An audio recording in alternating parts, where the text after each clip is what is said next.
सभी को नमस्ते, गुड मॉर्निंग, राम राम। थोड़ा सा मैं आपको चीज़ें बता देता हूँ इस केस के बारे में जो आज जिसका रिज़ल्ट आने वाला है।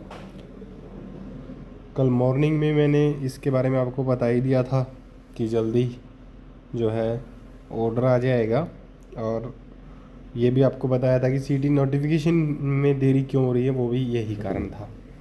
तो ये ऑर्डर आ गया तो इट मीन्स सीटी नोटिफिकेशन भी जल्दी आ जाएगा। लेकिन अभी भी एक चीज़ जो सबसे ज़्यादा स्टूडेंट्स को दुखी कर रही है कि पुरानी भर्ती में भी इसका इफ़ेक्ट पड़ेगा कि नहीं पड़ेगा।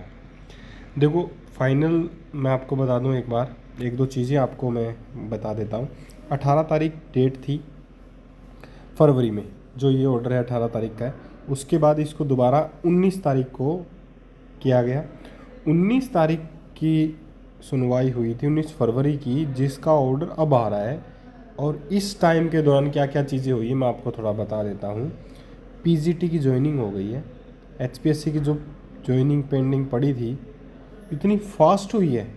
मैं ये इसलिए कह रहा हूँ कि जो पुराने स्टूडेंट्स हैं वो चिंता कर रहे हैं, तो आप यहाँ से सोच लीजिए कि एचपीएससी ने बहुत फास्ट ज्वाइनिंग करवाई पीजीटी की।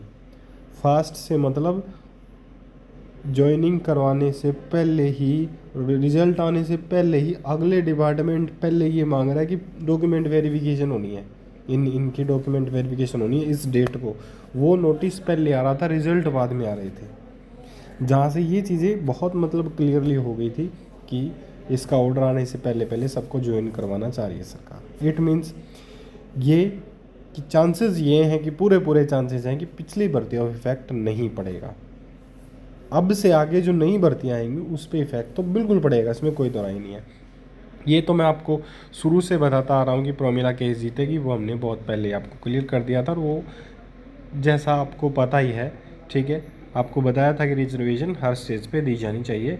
इस पे पहले ही बहुत बार बात हो चुकी है। जनरल के लिए हमेशा से ही दुख था, आज भी है और हमेशा वो रहेगा, लेकिन सिस्टम के आगे उसमें कुछ नहीं कर सकते, ठीक है। तो ईडब्ल्यूएस का बेनिफिट जो गरीब है वो उनके लिए बना रखा है, तो इसलिए वो चीज़ें वहाँ पे हो गई है। तो अभी इसमें इतना ही कहूँगा कि फाइनल ऑर्डर का वेट करिए, चिंता मत करिए फालतू की। आप वीडियोस देख देख के, मुझे पता है कई वीडियो के थंबनेल ऐसे ज़बरदस्त बनाते हैं डराने के लिए ही, ठीक है। तो आप डरने की चिंता मतलब डरिए मत, चिंता की कोई बात नहीं है, बहुत सही होगा जो भी होगा, ठीक है। भर्ती कैंसिल नहीं होगी, किसी प्रकार की चिंता करने की ज़रूरत नहीं है, ठीक है। तो लोगों के थंबनेल से मत डरो, कुछ लोगों की आदत ही है, उन्होंने हमेशा ऐसा ही करते आए हैं और वो ऐसा ही करते रहेंगे। तो अपना मौज लो जो ज्वाइन कर चुके हैं, ठीक है। अब इसका 20 ग्रुप के साथ कोई लेना देना नहीं है, ये भी मैं क्लियर कर दूं। अब ये धक्के से कहीं 20 ग्रुप भी होगी कि नहीं होगी, वो 20 ग्रुप का अलग मैटर चल रहा है। मैं बाकियों की बात कर रहा हूँ जो अभी ज्वाइनिंग हुए। थैंक यू, शुभ दिन, नमस्ते। ऑर्डर आने दो, फिर लाइव वीडियो बनाएंगे। राम राम।